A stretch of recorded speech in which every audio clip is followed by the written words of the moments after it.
আমার বাপ ছেলে কাঁটাবন সেন্ট্রাল মসজিদের সামনে এলে মনে পড়ে গেল আমাদের সেই কথা, আমরা বাপ ছেলে নামাজ পড়ছিলাম এই মসজিদে, তাই না আব্বা?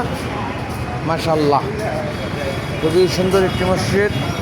এটা কাঁটাবন সেন্ট্রাল মসজিদ। এখানে আমরা একদিন না দুদিন থেকে নামাজ পড়ছিলাম আমরা বাপ ছেলে। আমাদের এখানে এলে মনে পড়ে যায় তা, সেজন্য একটু ভিডিও করে কিছু ধারণ করে রাখলাম মসজিদটা।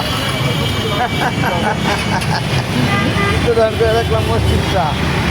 যাই হোক বন্ধুগণ, আমরা এখন একেবারে কাঁটাবনের মোড়ে, আপনারা দেখতে পাচ্ছেন এই যে মোড়টি। আমি ভিডিওটা রেখে দিচ্ছি বন্ধুগণ, ভিউয়ার সম্মানে।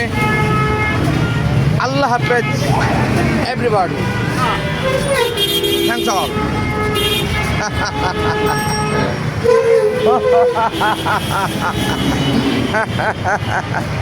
কি বলেন, ঠিক আছে না আব্বা? ওয়াও ওয়াও ওয়াও ওয়াও, ওই যে মসজিদের পশ্চিম পাশের গেটটি দেখতে পেলাম, ওই পাশ থেকে ধরলাম, এই পাশে এসে শেষ করলাম। আল্লাহ হাফেজ।